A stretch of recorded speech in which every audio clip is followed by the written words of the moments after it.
Di tengah gegap gempita tahun politik, polemik lama kembali menyala. Ijazah Presiden Joko Widodo kembali dipertanyakan. Bukan hanya soal dokumen akademik, tapi kini jadi pertarungan narasi antara hukum, politik, dan persepsi publik. Kuasa hukum Presiden Yakub Hasibuan tegas menyebut ada upaya kriminalisasi terhadap kliennya. Baginya, ini bukan sekadar gugatan hukum, tapi serangan politik yang dibungkus opini publik. Tapi di seberang arena, Roy Suryo tak tinggal diam. Ia bersikukuh, kasus ini dihentikan terlalu cepat. Roy menuntut gelar perkara terbuka dengan melibatkan pihak eksternal demi objektivitas dan transparansi.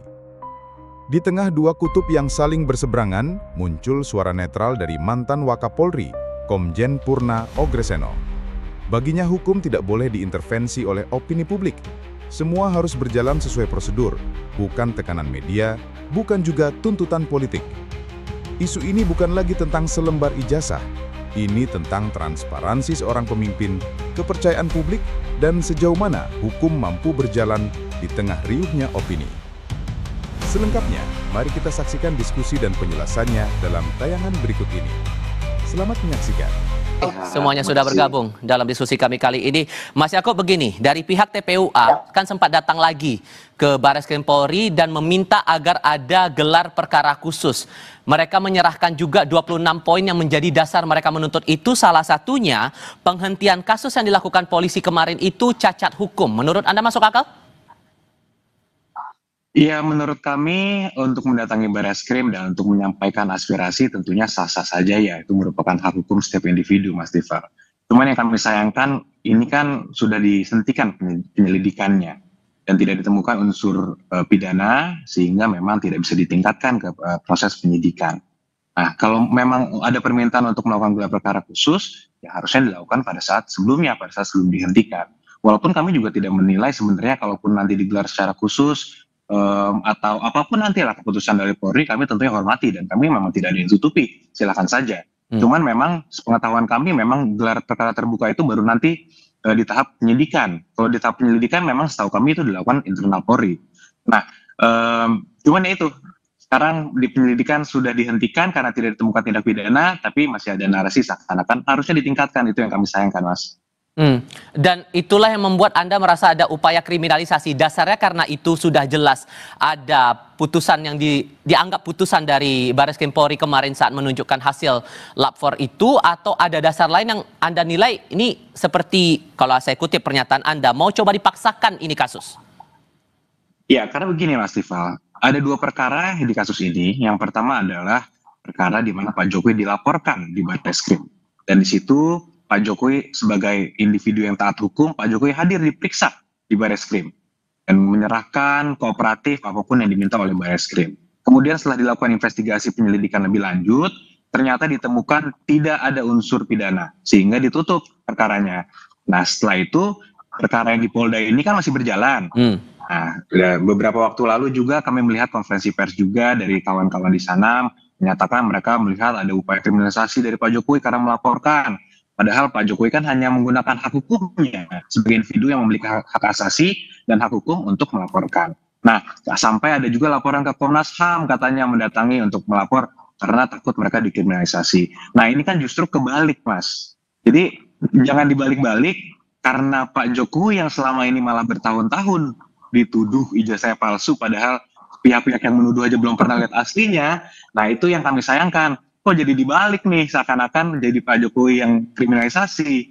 Nah, itu yang kami sayangkan, Mas. Oke, Mas Roy, disampaikan oleh Mas Yakub waktu itu di konferensi pers, suatu hal yang bukan merupakan tindak pidana, mau coba dipaksakan untuk naik ke penyidikan sehingga seakan-akan itu adalah tindak pidana. Emang sengaja untuk memaksakan ini atau gimana menanggapi itu? Nggak ada, bukan memaksakan. Sebenarnya penghentian itu sangat prematur ya, gitu. Karena apa? Karena itu yang menghentikan adalah hanya dari hasil puslapor, ya. Tidak bisa, penghentian itu harus di saat nanti di pengadilan. Dan nanti yang di Polda Metro Jaya ini justru yang dipaksakan. Polda Metro Jaya itu harusnya belum bisa jalan kalau ada keputusan inkrah dari pengadilan yang menyatakan kalau ijazah itu asli atau palsu. Itu, jadi andai kata kemarin itu sudah dihentikan dalam tanda kutip ya, penghentiannya juga satu prematur. Yang kedua, sudah ada surat Wasisdik tertanggal 4 Juni yang menyatakan Wasisdik akan mempertimbangkan gelar perkara khusus atau diulangi lagi prosesnya. Dan bagus, kemudian secara terbuka. Dan barusan juga ada janji kan dari Pak Kapolri, Pak Jenderal Listio Sigit Prabowo bahkan akan menggelar lagi dan itu secara terbuka menghadirkan lagi pihak-pihak eksternal. Jadi saya kira ini bagus ya, itu untuk kemudian dilakukan proses yang kemudian benar-benar sesuai dengan peraturan dan perundang-undangannya, dan kita juga hanya menjalankan keterbukaan informasi publik sesuai juga dengan Undang-Undang Dasar pasal 28. Kita ingin tahu gitu ijazahnya ini benar apa enggak, karena sudah jadi wame banget kan gitu di masyarakat. Jangan sampai kemudian ini tiba-tiba dihentikan tanpa ada kejelasan, dan penghentiannya kemudian belum sampai pengadilan kan. Ketika belum sampai pengadilan hanya setingkat slapfor, kemudian itu langsung digunakan juga di Polda Metro Jaya. Nah ini kan lucu gitu, apalagi katanya kemarin dalam konferensi pers dikatakan rival kalau kemudian itu jadi ditunjukkan, itu akan chaos. Nah kalau kayak gitu dia ucapannya masuk akal tidak menurut Anda?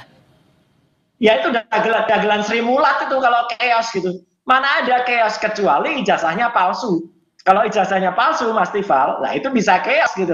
Tapi kalau ijazahnya asli, mana ada orang ijazah asli nggak mau menunjukkan. Dan ijazah asli itu, kalau ditunjukkan, dia itu pejabat publik loh. Sesuai dengan pasal 18 di Undang-Undang Keterbukaan Informasi Publik. Semua pengecualian tidak berlaku untuk pejabat publik. Itu di pasal 18 ayat 2. Itu Mas Tifal. Oke, Mas Yakub gimana ngerespon itu? Nggak akan chaos juga kok kalau menurut Mas Roy ya?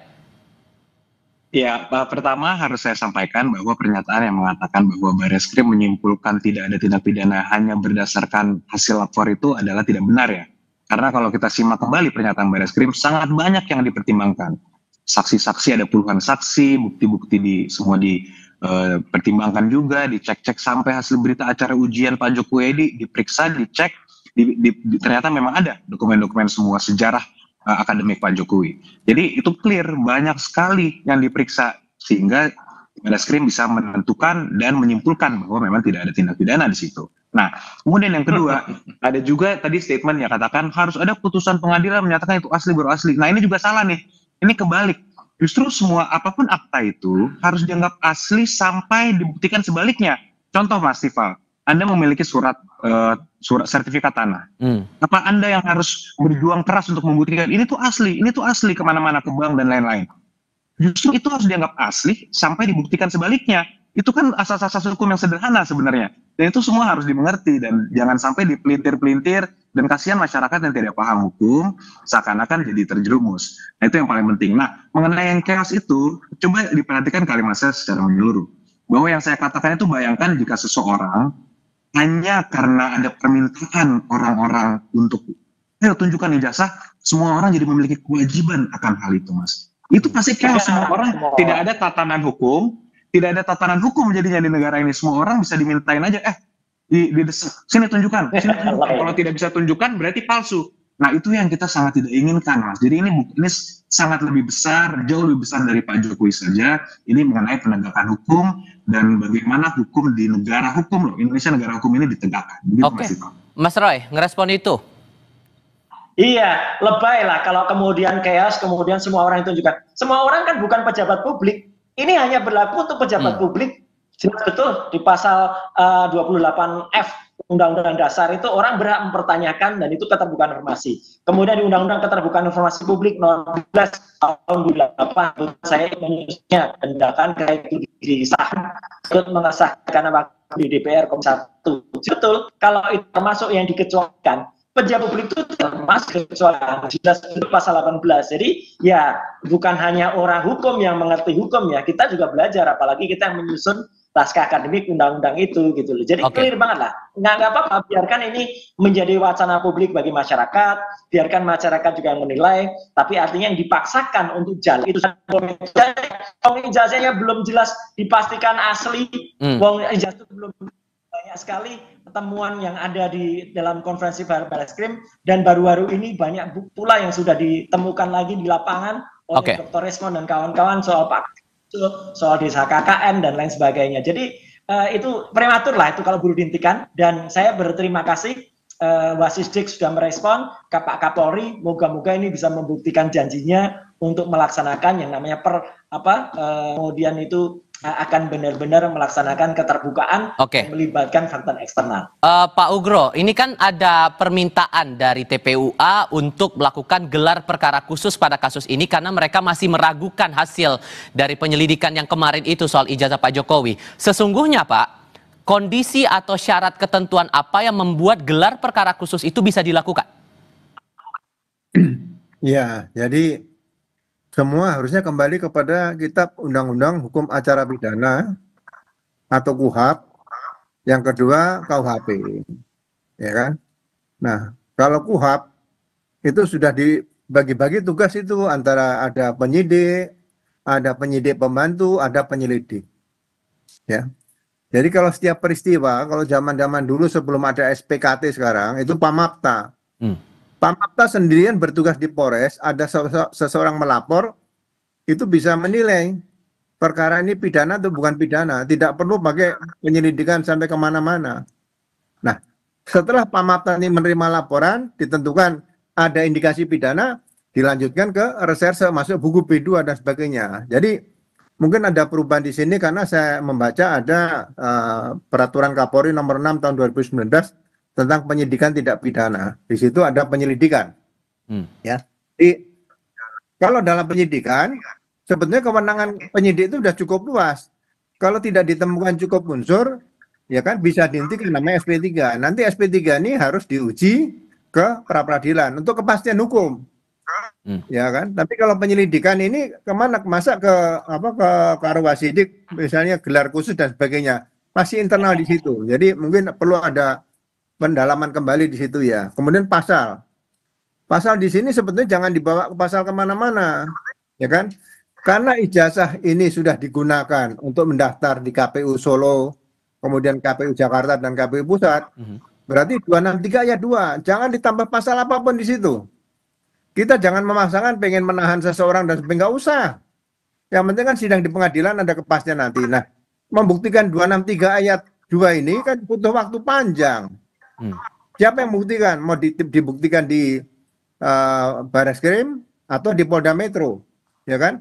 Jadi yang pertama disita barang bukti dari KPU saja. Biarin saja, misalnya ijazah itu ada di Pak Jokowi, silakan ya simpan aja sampai kapanpun. Ya, kan? Tapi yang penting disita dari KPU dulu, dari KPU Solo dan Pusat. Sehingga kemudian Pak, kalau ada permintaan gelar perkara khusus dan diminta itu secara terbuka, memungkinkan tidak? Ya memang kalau gelar perkara khusus semua pihak diundang dan bisa membawa pakar-pakar, ya kan? Saya koreksi ya, tidak ada di Kitab Undang-Undang Hukum Acara Pidana namanya saksi ahli, tidak ada. Yang ada bukti pasal 184 adalah keterangan saksi, 2 keterangan ahli, 3 surat, 4 petunjuk, 5 keterangan terdakwa. Tidak ada nomor 6 itu keterangan saksi ahli, tidak ada. Ini harus perhatikan. Masyarakat lupa. Banyak sekarang profesor-profesor jadi saksi ahli di penyidikan. Itu nanti pakar itu nanti di pengadilan, bukan di penyidikan seperti itu. Baik, Mas Roy, di konferensi pers dari pihak Pak Jokowi juga kan Anda mendorong bahwa untuk urusan tempat KKN, kemudian skripsi juga ditelusuri soal ini. Mas Yakub dan teman-teman pihak Jokowi saat konferensi pers juga bilang Bareskrim sudah menyelidiki sampai ke skripsi, sampai ke KKN juga, ke pihak kampus juga. Apalagi yang mau diragukan dari sini? Sekali diragukan karena apa yang dilakukan pendidikan itu kan internal, nggak melibatkan pihak-pihak yang objektif.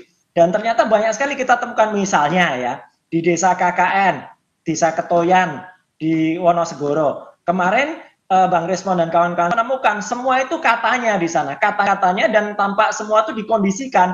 Semua bilang 83, 83, 83. Setelah kemudian Pak Jokowi 3 hari yang lalu meralat, bukan 83 tapi 85 awal. Nah, blingsatan mereka. Karena mungkin dulu dikasih suruh ngomong 83, ya. Jadi sekarang kan ini kan makin terbuka dan semua itu katanya ada orang boncengkan, katanya ada gini, katanya gini. Kedua, kemudian kita sudah sampai juga ke perpustakaan di KR ya. Kemudian perpustakaan itu malah aneh, barang bukti yang sangat penting itu malah tidak ada di bendel itu, khusus bulan itu nggak ada, katanya diambil oleh kepolisian gitu. Lu kan ini aneh. Justru barang bukti yang penting. Dan tahun sebelumnya, tahun 79 itu korannya jelas betul tertulisnya pasa, bukan puasa.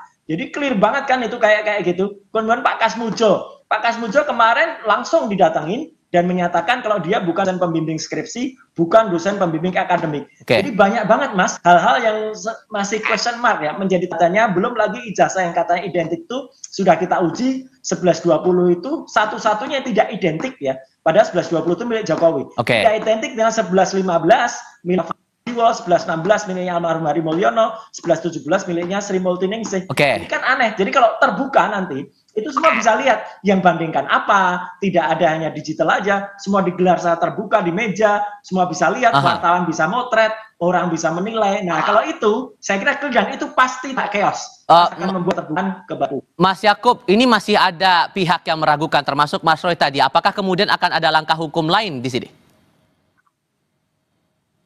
Ya kalau langkah hukum ya mungkin sekarang ini kan kita masih juga mendorong Polda Metro Jaya ya, termasuk kemarin itu kita juga mendorong Polda untuk tidak ragu-ragu meneruskan proses penyelidikannya. Karena dari pihak kami pun juga sama kan, pada saat Pak Jokowi dilaporkan, Pak Jokowi taat hukum, hadir ke Barreskrim, memenuhi undangan dari Barreskrim dan mengikuti semua prosedur yang harus dijalankan. Jadi kami juga meminta semua pihak yang nanti pun menjadi pihak di Polda Metro Jaya juga dapat mempertanggungjawabkan perbuatannya dan kooperatif juga. Dan pada pihak Polda juga kami minta juga agar dapat melakukan penyelidikannya dengan terang benderang, dengan tegas, dan juga tidak diintervensi pihak manapun juga ya. Jadi adil gitu loh. Dari kemarin Pak Jokowi terlapor, sekarang Pak Jokowi pelapor, ya dua-duanya harus dijalankan. Menurut kami seperti itu, Mas. Oke, bahwa Pak Jokowi sudah melapor ke Mapolda Metro Jaya, tapi di sisi lain gugatan perdata masih berjalan sampai sekarang. Kalau dari pihak Pak Jokowi, Mas Yakub, sesungguhnya seyakin apa bahwa kasus ini bisa stop, bahwa ya ini kan posisi Anda dan Pak Jokowi masih menegaskan seluruh proses akademik termasuk ijazah dan skripsi itu asli. Seyakin apa Anda sampai di tahap itu? Ya ini pertanyaan sangat baik, Mas. Itulah kenapa Pak Jokowi juga mengambil langkah, oke, kami harus lapor. Untuk agar ada kepastian hukum, Mas, bagi Pak Jokowi.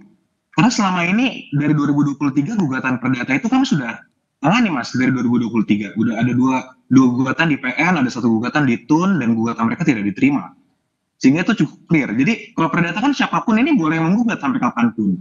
Pokok gugatannya pun apa, silahkan saja. Dari pengadilan tidak boleh menolak. Nanti mereka harus memeriksa.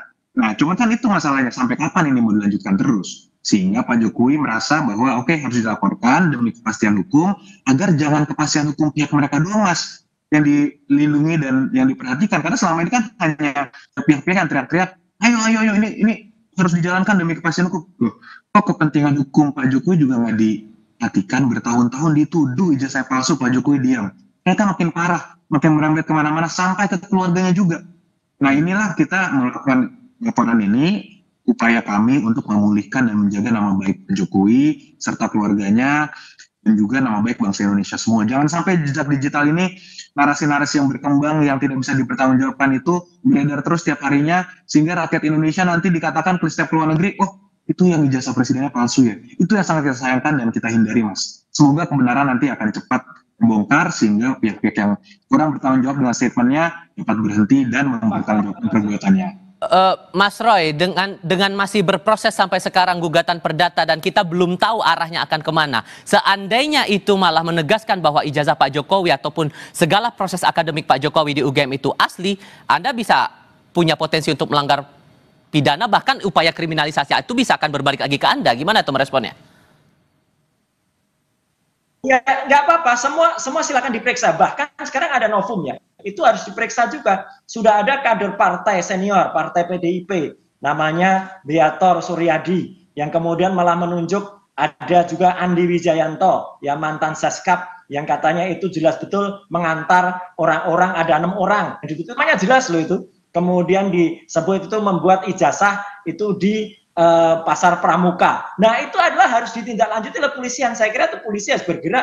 Sudah ada kayak gitu, harusnya ditindaklanjuti. Kalau itu memang terbukti atau misalnya bohong, ya clear banget berarti bohong. Tapi kalau itu memang benar, ada pengakuan juga orang orang nama-nama yang jelas, ada Beator Suryadi, ada Andi Wijayanto, ada orang namanya Widodo, ada Andi yang lain yang ada di situ. Itu saya ada juga tempatnya di Jalan Cikini segala. Itu clear banget, Mas. Jadi artinya semua biarkan terbuka, jangan cepet-cepet kemudian juga sudah memutus prematur ini dikatakan asli. Enggak, banyak banget yang masih bisa dibuktikan ya gitu, baik dari DKKN, baik dari Pak Kasmujo, baik dari KR, baik dari hal-hal yang nanti akan ditemukan di Jogja dan lain sebagainya. Jadi Mas Tifal dan semua pemirsa Kompas, biarkan semua itu berproses, termasuk fakta baru yang kemudian sekarang ada di media massa yang dimukakan oleh kader PDIP bersama orang-orangnya ketika itu Pilkada DKI tahun 2012 yang itu digunakan untuk Pilpres. Jelas banget itu pemberitaannya, itu bukan omong-omong itu. Terakhir Pak Ugro, Kapolri sudah sempat menyebut bahwa polisi akan bekerja profesional dan bakal melibatkan pihak eksternal dalam kasusnya Pak Jokowi ini. Kalau Anda menangkapnya sejauh mana arahnya ini bakal berjalan di tengah banyak desakan sana-sini?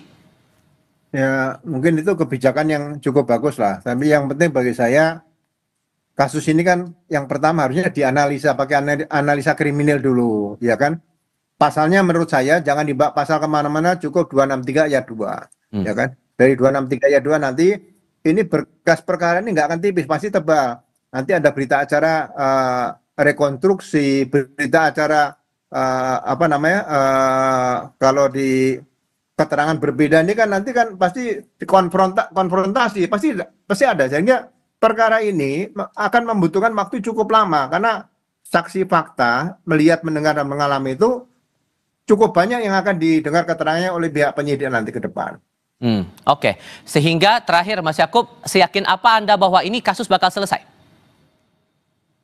Ya mudah-mudahan Mas, kalau dari kami harapannya ini cepat selesai sehingga kembali lagi nama baik Pak Jokowi bisa dipulihkan dan dijaga terus ya, karena ini sudah melebar-lebar ke keluarga juga dan lain-lain. Ya kami harap ini dapat segera selesai dan kembali lagi ini pembelajaran juga bagi seluruh rakyat Indonesia agar kita taat hukum dan kita sadar bahwa semuanya itu ada mekanismenya. Kalau ada keberatan atau ada komplain dan lain-lain itu semua sudah diatur dan ada koridor hukumnya. Gitu Mas.